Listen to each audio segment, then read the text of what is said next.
Hi everyone, ఇక్కడైతే finally మేము కూడా మ్యాంగో పికిల్ అయితే పెట్టేసాం. అండ్ మ్యాంగో పికిల్ అయితే మా అత్తయ్య చాలా బాగా పెడుతుంది. దాంట్లోకి అయితే ఇక్కడ ఆవాలు, మెంతులు, జీలకర్ర వేయించి ఫ్రై చేసుకొని పౌడర్ వేసి పక్క పెట్టుకోవాలి. అండ్ మ్యాంగోస్ అయితే 8 తీసుకున్నాం, వాటిని అయితే వాటర్లో వాష్ చేసి నీట్గా కాటన్ క్లాత్తో తుడుచుకొని పక్క పెట్టుకోవాలి. ఇక్కడైతే పీసెస్ కింద కట్ చేసుకొని పీసెస్ని కూడా కాటన్ క్లాత్ తీసుకొని నీట్గా క్లీన్ చేసుకోవాలి అన్నీ.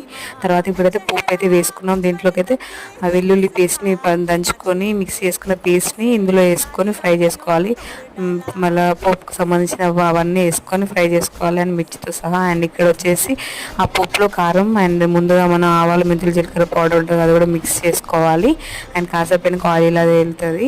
దీంట్లో అయితే మనం చల్లారిన తర్వాత మ్యాంగోస్ అయితే కలుపుకోవాలి, ఫైన్గా అన్నీ మిక్స్ చేసుకోవాలి. అండ్ ఇప్పుడైతే ఇలా మిక్స్ చేసుకున్న తర్వాత పక్కన పెట్టుకుంటే నెక్స్ట్ డే ఇక్కడైతే మేము అందులో నుంచి వేరే బాక్స్లోకి అయితే షిఫ్ట్ చేస్తున్నాం. అదే బౌల్లో అన్నం వేసుకుంటే మామూలు టేస్ట్. ఈ వీడియో నచ్చినట్లయితే లైక్ చేసి సబ్స్క్రైబ్.